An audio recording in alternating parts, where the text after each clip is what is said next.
Ibs. Tangina, wala tayong ganun eh, no? Birthday Yeah, bash. 2 joints lang ang walang birthday bash. Kasi ano yung babae?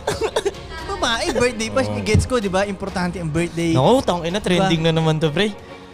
Tol, tinan mo minsan makakakuha ako ng message.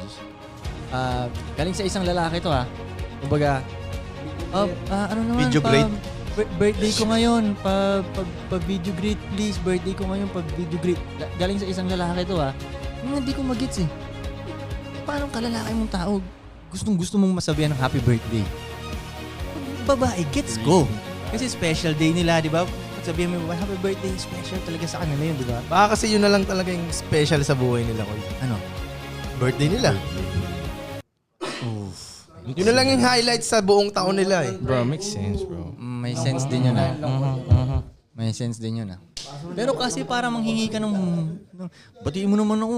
Parang pag hindi mo binati, magtampo. Oo, magtatampo pa. Diba, hindi siya masyadong G. Hindi siya G, di ba? Hindi ka nasabihin ng happy birthday, magtampo ka. Magtatampo ka ba nun? Pag hindi ka nasabihin ng happy birthday? Di ba? Actually, naiinis nga ako minsan sa mga ganong celebration kasi binibigyan pa nila ng dahilan yung society magtampo sa'yo eh.